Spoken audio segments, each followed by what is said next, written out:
मालिक, आप मेरे लिए मालिक नहीं, साक्षात भगवान हैं। मेरी बेटी शायद बच नहीं पाएगी मालिक। ठंड बहुत ज़्यादा है और मेरे पास ठंड से बचने के लिए भी कुछ नहीं है मालिक।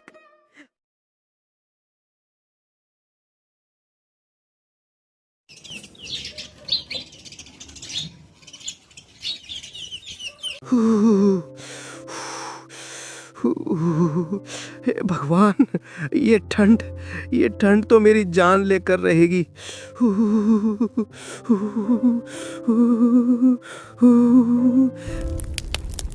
रायपुर गांव में इस बार ठंड अपने सारे रिकॉर्ड तोड़ दिया था और चारों तरफ ठंडी हवाएं और कोहरे ने अपना डेरा जमा लिया था। वहीं गांव के कोने में बसता था रमेश का घर, जो एक छोटे से झोंपड़ी में अपने परिवार के साथ रहता था। रमेश का परिवार इतना गरीब था कि उसे 2 वक्त का भोजन भी नहीं मिलता था और कई दिन तो पूरे परिवार को सिर्फ पानी पीकर ही काम चलाना पड़ता था। बाप रे, इतनी ज़्यादा ठंड है और आप अभी से सो पर उठ गए जी। थोड़ी देर और सो जाते। कल रात की खांसी अब तक ठीक भी नहीं हुई है आपकी। मैं अगर जल्दी नहीं उठा तो आज भी सभी को खाली पेट रहकर गुजारा करना पड़ेगा। शांति, अरे हम तो खाली पेट रहकर गुजारा कर ही लेंगे शांति, लेकिन हमारी बच्ची नेहा, उसने तो कल रात से कुछ खाया भी नहीं है। बापू, मुझे भूख नहीं लगती, मुझे तो बस तुम्हारी कहानी सुननी है। क्या आज भी परियों की कहानी सुनाओगे? हाँ मेरी बच्ची, आज मैं तुम्हें एक ऐसे राजा की कहानी सुनाऊंगा जिसके पास इतनी लकड़ियां थी कि उसने पूरी दुनिया की ठंड भगा दी थी। राजा नहीं, आप तो बस वो बेरहम जमींदार का गुलाम हो गए हो जी, जो इतनी ठंड में भी हमसे इतनी मेहनत कराता है और आमदनी तो एक फूटी कौड़ी के भी नहीं। रमेश का जमींदार के ऊपर कर्ज था, जिसके कारण वो कई सालों से जमींदार की गुलामी करता था और उस वजह से रमेश के घर की गरीबी मिटने का नाम ही नहीं ले रही थी।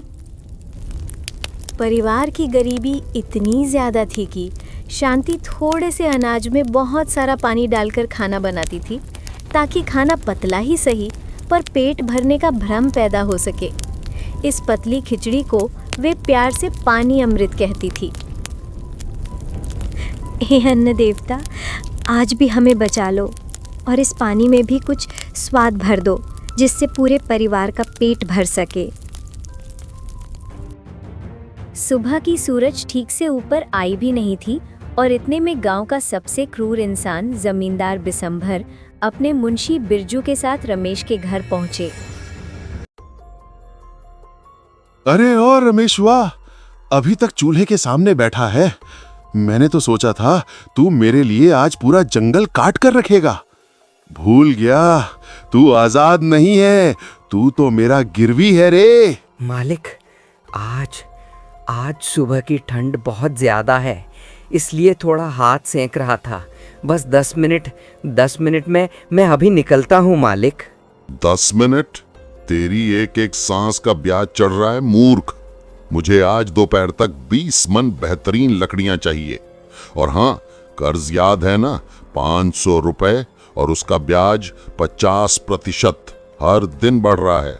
मालिक, आप तो जानते हैं ये दिन रात आपका काम करता है, पर जो आप 2 रोटी का अनाज देते हैं उससे ज्यादा तो इनको मजदूरी का मिलना चाहिए। मजदूरी? अरे तुम मजदूर नहीं, मेरा कर्जदार हो, और कर्जदार की कोई कीमत नहीं होती। चुपचाप अंदर जा शांति, और अपने पति को अच्छे से समझा दे, अगर आज लकड़ियों में कोई कमी हुई तो ये झोपड़ी को मैं आग लगाकर जला दूंगा। नहीं मालिक, नहीं, मेरे घर को कुछ मत करिए। मैं आपका काम करूंगा, दुगना काम करूंगा। बस हमें बख्श दीजिए मालिक। अरे बंद कर ये रोने धोने का नाटक और जा, आज से तेरे लिए एक नया काम है। मालिक ने आपके लिए बड़ा मुनाफा सोचा है रमेश। तुम्हें जंगल से लकड़ियां काटनी है और मालिक उन्हें शहर के बड़े व्यापारी को बेचेंगे। क्या मुझे कुछ अधिक पैसा मिलेगा बिरजू जी? अधिक पैसा? नहीं नहीं नहीं, तू सिर्फ लकड़ी काटने का काम करेगा रे रमेशवा, बाकी सारा मुनाफा मेरा होगा। अगर तू ठंड में मर गया तो तेरा कर्ज माफ है, अगर बच गया तो कर्ज बरकरार रहेगा। अब जा, भाग जंगल की तरफ। जमींदार बिसंभर, जिसने रमेश को सिर्फ जमीन नहीं बल्कि जिंदगी का कर्जदार बना रखा था, जिसकी बात मानकर रमेश लकड़ी लाने जंगल के रास्ते निकल पड़े थे। रमेश के कुल्हाड़ी का हर प्रहार सिर्फ लकड़ी पर नहीं बल्कि अपनी किस्मत पर था। वो जानता था इन लकड़ियों को बेचकर सेठ बिसंभर खुद तो गर्म कमरों में रहेगा, पर रमेश की झोपड़ी को ठंड ही नसीब होगी। लकड़ी काटते काटते रमेश थक जाता है और कुछ देर बाद, हे भगवान, मैं कब तक इस गरीबी की जंजीर में जकड़ा रहूंगा? मेरी हालत तो ऐसी है कि अपनी बेटी के लिए एक खिलौना भी नहीं ले सकता। लेकिन मैं रुक नहीं सकता। अगर मैं रुक गया तो मेरी नन्ही की बेटी और पत्नी को 2 वक्त का खाना कैसे नसीब होगा? आज सेठ ने 20 मन लकड़ी बोला है ना, 20 मन नहीं, मैं आज 30 मन लकड़ियां काट कर दूंगा। भूख, ठंड और बेबसी, इन तीनों ने मिलकर रमेश को पहाड़ बना दिया था। और शाम होते ही लकड़ियों का गट्ठा लिए थका हारा रमेश गांव पहुंचा। मालिक, ये रही आपकी लकड़ियां। ये 30 मन से कम नहीं होंगी। सबसे अच्छी और सूखी लकड़ियां हैं। शाबाश रमेशवा, शाबाश। अरे मैंने कहा था ना, तू गिरवी है पर बेकार नहीं। अरे बिरजू, इन लकड़ियों को तराजू पर चढ़ाओ।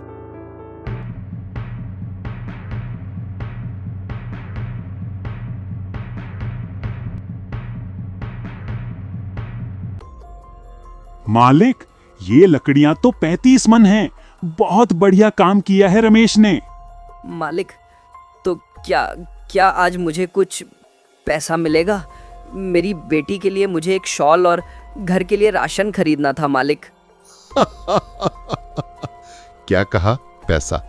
अरे मूर्ख, ये लकड़ियां तेरी नहीं हैं, ये मेरे कर्ज का ब्याज है और तुझे इसमें से एक फूटी कौड़ी भी नहीं मिलेगी। लेकिन मालिक, मैं सुबह से मर मर कर आपके लिए काम कर रहा, मुझे कुछ तो मिलना चाहिए ना? अरे अब तू मुझे हिसाब बताएगा, गरीब कहीं का। इन लकड़ियों का मुनाफा सीधे शहर के बड़े व्यापारी को जाएगा और उस मुनाफे से मैं अपना कोठार भरूंगा। और तू कल फिर आएगा और फिर लकड़ी काटेगा।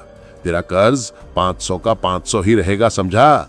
लेकिन मालिक, मेरा भी सोचिए, मेरे परिवार को 2 वक्त का भरपेट रोटी भी नसीब नहीं होता। कुछ तो मदद करिए। क्या आप इतने पत्थर दिल हैं? हाँ, मैं पत्थर दिल हूं। और ये याद रख, तू जितना अमीर बनने का सोचेगा, मैं तुझे उतना ही गरीब बना दूंगा। अब जा और कल सुबह 4 बजे फेरा जाना, वरना कल तेरी बेटी भूखी रहेगी। रमेश जानता था कि वो सिर्फ लकड़ी नहीं काट रहा था, बल्कि अपने और अपने परिवार के सपने भी काट रहा था, ताकि जमींदार के महल को गर्मी मिल सके।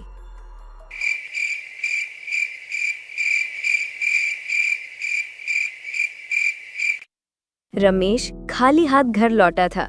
बाहर की ठंड से ज्यादा अंदर उसकी आत्मा कांप रही थी।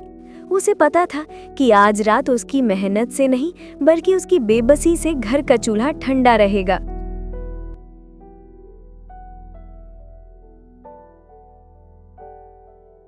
अरे आ गए जी आप, मैं आपका ही इंतजार कर रही थी। देखो ना नेहा को, इसका बदन तो भट्टी की तरह तप रहा है। इसे शायद बहुत तेज बुखार है। ये सुबह से कुछ बोल भी नहीं रही। नेहा, ओ मेरी गुड़िया, तुझे क्या लग रहा है बेटा? अरे इसका शरीर तो एकदम गर्म है, इसे तो तेज बुखार है। शांति, जरा आग जलाना तो। कैसे जलाऊं जी?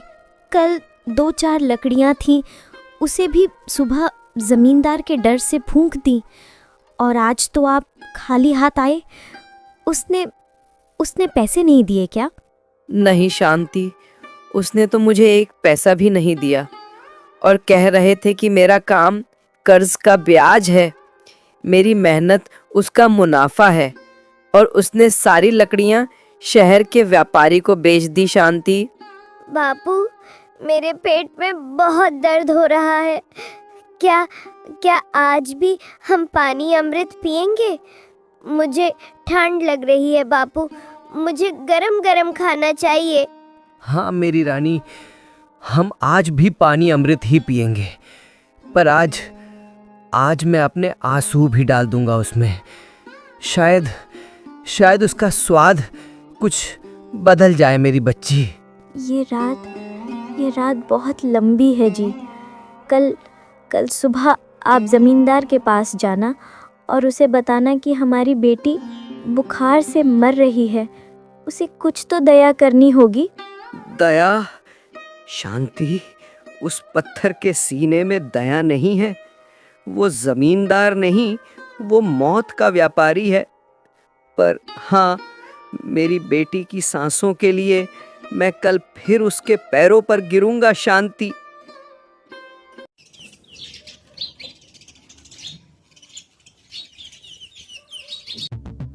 एक बाप अपनी बेटी की सांसों को बचाने के लिए सुबह की पहली किरण के साथ उस नर्क के दरवाजे की तरफ आगे बढ़ने लगे जहां पर इंसानियत का सौदा होता था। उसे लगा शायद बीमारी का नाम सुनकर ये पत्थर पिघल जाएगा। मालिक, मेरी बच्ची कल रात से बुखार में तप रही है। मालिक, उसे दवा चाहिए। मैं सारी जिंदगी आपका कर्जदार रहूंगा मालिक। बस मुझे 20 रुपए दे दीजिए मालिक, सिर्फ 20 रुपए। हाँ, अरे फिर शुरू हो गया रे तेरा नाटक। मैंने तुझे काम करने को कहा था, रोने को नहीं। अरे बिरजू, क्या ये आज लकड़ियां लाने गया? नहीं मालिक, ये तो सुबह होते ही खाली हाथ सीधा यहीं आया है। कह रहा है बेटी बीमार है। अरे बीमार है तो मैं क्या करूं? तूने मेरे पास क्या गिरवी रखा था? अपना जिस्म, अपनी मेहनत, अपनी बेटी की बीमारी क्यों नहीं गिरवी रखी? जा डॉक्टर को दिखा, मुझे मत सुना। मालिक, आप मेरे लिए मालिक नहीं, साक्षात भगवान हैं। मेरी बेटी शायद बच नहीं पाएगी मालिक। ठंड बहुत ज्यादा है और मेरे पास ठंड से बचने के लिए भी कुछ नहीं है मालिक। अगर मेरी बेटी मर गई तो मैं तो जीते जी मर जाऊंगा मालिक। इंसानियत के ही नाते थोड़ा मदद कर दीजिए मालिक। कर्ज नहीं, भिखारी समझकर भीख दे दीजिए मालिक।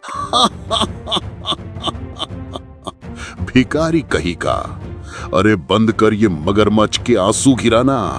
तेरे आंसू मेरे लिए पानी है रे रमेशुआ, पानी। और तेरी बेटी की मौत मेरे लिए मुनाफा है, मुनाफा।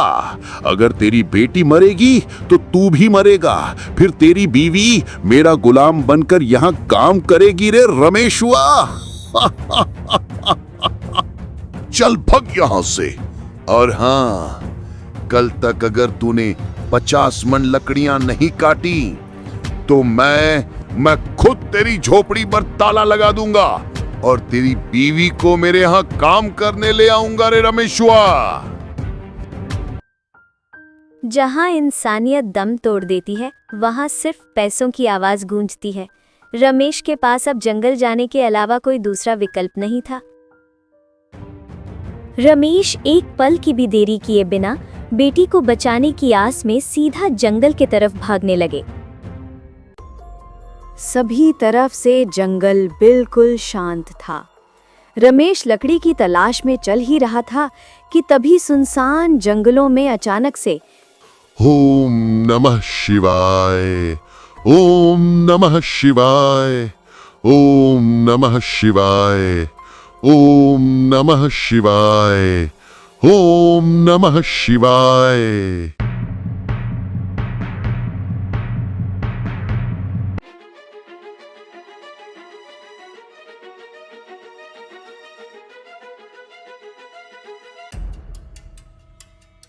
हे राम, हे राम, हे भगवान, हे भगवान। उठो वत्स उठो, इतनी भागदौड़ किस बात की? जीवन में भागने से पहले ठहरना सीखो, तभी जीवन का मार्ग मिलेगा। आप कौन है महात्मा? आज से पहले तो कभी आपको इस वीरान जंगल में नहीं देखा था। मैं वही हूँ जिसे तुम भगवान कहते हो। मैं वही हूँ जिसे तुम किस्मत कहते हो। और तुम काम नहीं कर रहे हो वत्स, तुम तो रोजाना दंड काट रहे हो। हाँ साधु महाराज, मैं दंड ही काट रहा हूँ। मेरी क्या गलती है? मैंने क्या पाप किया है? मैं तो बस अपनी बेटी को इस ठंड से बचाना चाहता हूँ। मेरी बेटी ठंड बुखार से मर रही है बाबा, और मैं उसे एक दवा भी नहीं दे सकता। मैं गरीबी के इस अभिशाप से कब मुक्त होऊंगा? लेकिन आपको कैसे पता बाबा कि मैं दंड काट रहा हूँ? शांत वत्स शांत, हमें सब पता है तुम्हारे जीवन में क्या हो रहा है। तुमने कोई पाप नहीं किया है वत्स, तुम तो ईमानदार हो, लेकिन तुम गलत जगह पर मेहनत कर रहे हो वत्स। तुम लकड़ी काटते हो और उसकी कीमत दूसरा लेता है। साधु ने रमेश के सामने सिर्फ एक रहस्य नहीं खोला, बल्कि उसकी सोच का ताला खोला, और उन्होंने बताया कि मेहनत का फल तभी मिलता है जब उसकी दिशा सही हो। तो मैं क्या करूं बाबा? क्या मुझे भी किसी को लूट लेना चाहिए? क्या मुझे भी उस जमींदार जैसा निर्दयी बनना पड़ेगा? नहीं वत्स, क्रूरता बेईमानी कभी किसी को स्थायी सुख नहीं देती। मैं तुम्हें धन नहीं दूंगा, लेकिन मैं तुम्हें धन कमाने का रास्ता जरूर दूंगा वत्स। सुनो वत्स, ये सूखी टहनी क्या है? जमींदार के लिए ये सिर्फ ईंधन है। पर जरा सोचो, अगर तुम इसी लकड़ी को गांव के हर घर तक छोटी छोटी गठरियों में बांट दो और हर गट्ठर पर सिर्फ 1 आना मुनाफा कमाओ, तो क्या होगा? तो मैं एक दिन में ज्यादा से ज्यादा 10-20 गट्ठर बेच पाऊंगा। मतलब मेरे पास 10-20 आने आ जाएगा। और जमींदार क्या करता है? वो 1000 गट्ठर बेचता है और 1000 का मुनाफा एक ही दिन में लेता है। लेकिन वो सिर्फ एक बड़े व्यापारी पर निर्भर है। और तुम किस पर निर्भर होगे? मैं गांव के हर जरूरतमंद घर पर निर्भर रहूंगा बाबा। यही सत्य है वत्स। जमींदार बड़ा मुनाफा कमाता है, पर उसके ग्राहक कम हैं। तुम छोटा मुनाफा कमाओ, पर तुम्हारे ग्राहक बहुत ज्यादा होंगे। तुम एक काम करो वत्स, गांव में हर जरूरतमंद को रोज थोड़ी थोड़ी लकड़ी बेचो। मैं तुम्हें वरदान देता हूं, तुम जब भी 10 गट्ठर बेचोगे तो हर 10वें गट्ठर पर तुम्हें एक छोटा सा चमत्कार मिलेगा। जाओ और इस कर्म के बीज को बो दो वत्स।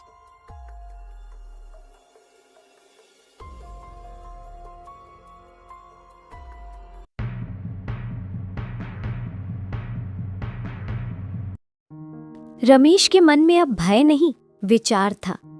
उसने उस दिन लकड़ी काटने के बजाय लकड़ियों को व्यवस्थित करना शुरू कर दिया था और एक के बाद एक 10 लकड़ियों के गट्ठर बनाना चालू कर दिया था। लकड़ी ले लो, सिर्फ 2 आने में लकड़ी ले लो। सूखी और अच्छी ताजी ताजी लकड़ी ले लो। 1 गट्ठर पूरे दिन की ठंडक भगाएगा। सिर्फ 2 आने में लकड़ी ले लो। अरे रमेश, ये लकड़ी तो बहुत ही अच्छी और सूखी लग रही, और 2 आने में तो ये बहुत ही अच्छी है। मैं रोज तुमसे ये लकड़ी लूंगी। हाँ माँ जी, ये लकड़ी बहुत ही अच्छी और सूखी है। लकड़ी ले लो, सिर्फ 2 आने में लकड़ी ले लो। सूखी और अच्छी ताजी ताजी लकड़ी ले लो। और इस प्रकार रमेश ने 2 आने में अपने लकड़ियों के 9 गट्ठर को बेच लिया था। और थोड़ी देर बाद 10वां लकड़ी का गट्ठर भी रमेश ने बेच लिया। जैसे ही रमेश की 10वां लकड़ी का गट्ठर बिका, वैसे ही उसको साधु महाराज की कही हुई बातें याद आईं और अचानक से रमेश रुककर सोचने लगा। मैंने 2 आने में लकड़ी के 10 गट्ठर बेचे तो मुझे 20 आने मिला, लेकिन ये पोटरी 20 आने से ज्यादा भारी क्यों लगने लगा है? साधु ने कहा था कि 10वां गट्ठर बेचते ही चमत्कार होगा। कहीं ये वही चमत्कार तो नहीं है? मुझे ये पोटरी खोल कर देखना पड़ेगा। पोटरी खुलते ही रमेश की आंखें फटी की फटी रह गई थी। पोटरी में 20 आने के अलावा 10-10 के 2 सिक्के भी शामिल थे, जो चमत्कार स्वरूप आए हुए थे। हे भगवान, 20 रुपया! इसका मतलब साधु बाबा ने जो बात बोला था वो सही निकला। अब मैं अपनी बेटी का इलाज जल्दी से कराऊंगा। इसी 20 रुपया के लिए मैंने जमींदार से भीख मांगी थी। तेरा बहुत बहुत धन्यवाद भगवान। पैसा मिलते ही रमेश एक पल की भी देरी किए बिना सीधे भागते हुए मेडिकल पहुंचा और दवाई लेकर जल्दी से घर की तरफ भागा।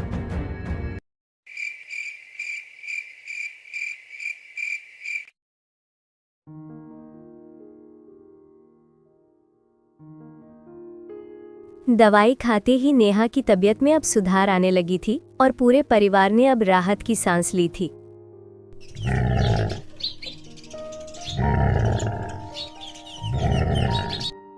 समय बदला और अगली सुबह रमेश लकड़ियों से मेले हुए पैसों से राशन लेकर घर पहुंचा।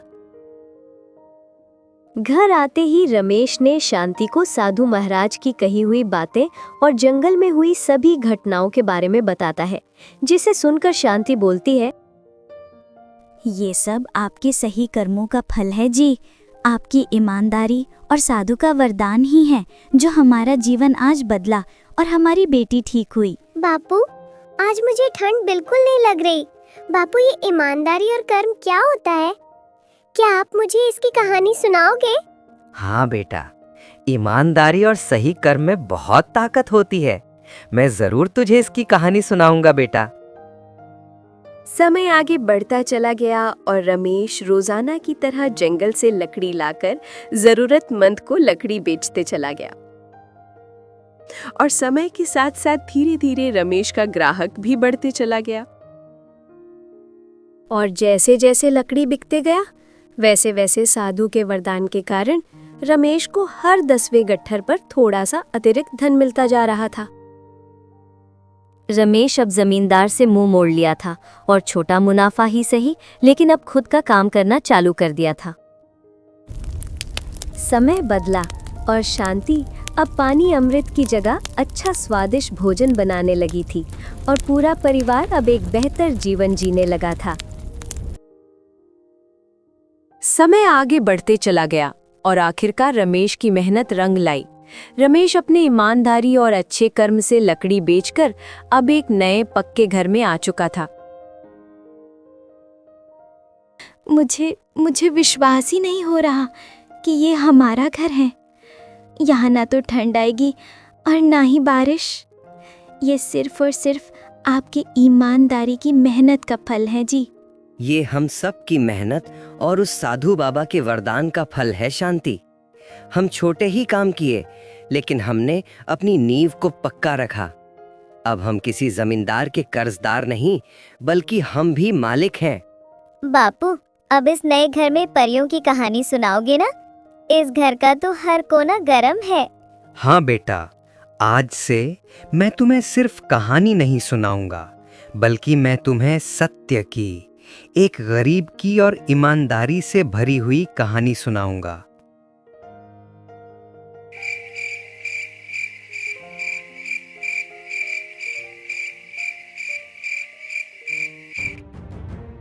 एक तरफ जहां रमेश अपने सपनों का घर बना रहा था, वहीं दूसरी तरफ जमींदार बिसंभर का जलन और गुस्सा अब 7वें आसमान में था।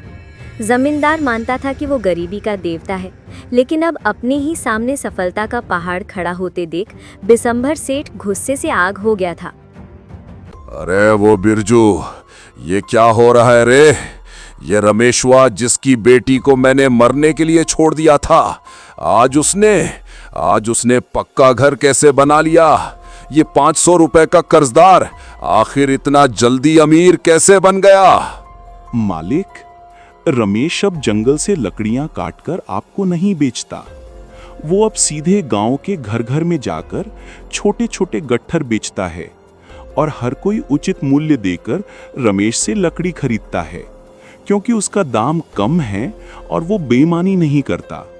बेईमानी? अरे तो मैं कौन सा बेईमानी करता हूँ? मैं तो लकड़ी बेचने का व्यापार ही तो करता हूँ। लेकिन ये रमेशवा में ही सत्ता को चुनौती दे रहा है। लगता है ये मेरा काम बंद करा कर ही रहेगा। अरे क्या वो चोरी करता है या उससे कोई खजाना मिल गया है? आखिर एक कर्जदार इतना अमीर नहीं बन सकता। वो मेरा गुलाम था और गुलाम ही बनकर रहेगा। मैं अभी जाकर उसे सबक सिखाता हूँ। रमेश की तरक्की ने जमींदार बिसंभर को अंधा बना दिया और एक पल की भी देरी न करते हुए जमींदार सीधे रमेश के घर पहुंचे। अरे वो रमेश हुआ, बाहर निकल। तूने अपनी औकात कैसे भूली? तूने मुझे बिना बताए मेरा काम कैसे छीन लिया? ये घर जरूर तूने चोरी करके बनाया है। अरे बाहर तो निकल तू।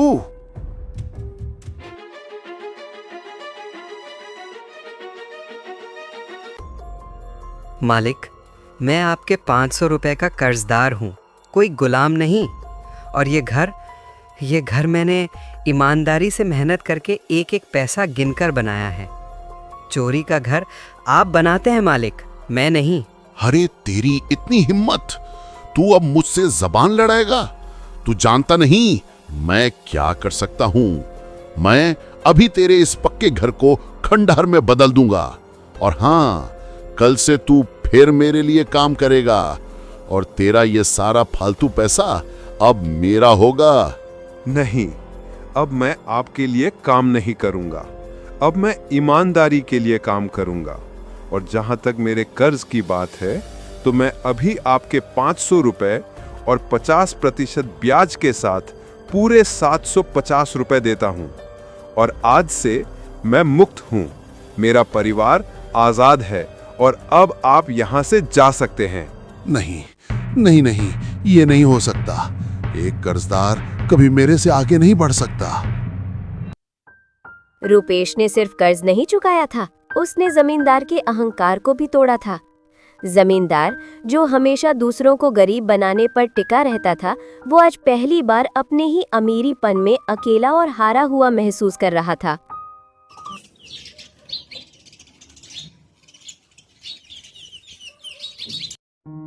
समय आगे बढ़ते चले गया और रमेश अब लकड़ियों का बहुत बड़ा व्यापारी बन गया था। उसके घर के बाहर बड़े बड़े व्यापारियों की कतार लगने लगी थी। बड़े व्यापारी अब बिसंभर सेठ से लकड़ी नहीं खरीद रहे थे, क्योंकि रमेश के पास सीधी पहुंच और ईमानदार कीमत थी। वहीं दूसरी तरफ बिसंभर सेठ का पतन उतना ही तेजी से हुआ जितना कि उसका अहंकार था। मुंशी बिरजू भी जमींदार का साथ छोड़ दूसरे जगह काम करने लगा था। रमेश के छोटे छोटे मुनाफे ने बिसंबर के विशाल मुनाफे को खा लिया था। सेठ का ऐसे अकेले होना ये बता रहा था कि ईमानदारी की आग हमेशा अहंकार के साम्राज्य को जला देती है।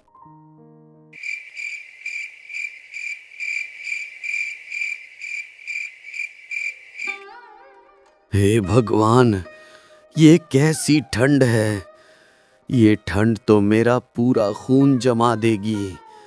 मेरे पास इतना पैसा था, पर अब तो कोई एक गिलास गर्म पानी भी नहीं पूछता। मैंने उस दिन उस पैसे को अपमान समझा था, और आज मेरे पास वही अपमानित किया हुआ पैसा भी नहीं है। रमेश सही कहता है। मैंने सिर्फ लोगों का इस्तेमाल किया है। ये ठंड मुझे मार नहीं रही है, बल्कि ये ठंड मुझे मेरी गलती का एहसास करा रही है। मैंने रमेश की उस छोटी सी बेटी को मरने के लिए छोड़ दिया था। अगर मैं उस दिन दया कर देता तो आज मुझे ये अकेलेपन का दिन नहीं देखना पड़ता।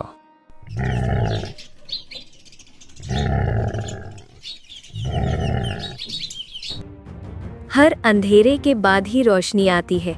जब अहंकार टूटता है तभी इंसानियत का उदय होता है। बिसंभर को अब सिर्फ एक ही जगह शांति दिख रही थी और वो वही घर था जिसे उसने तोड़ने की धमकी दी थी।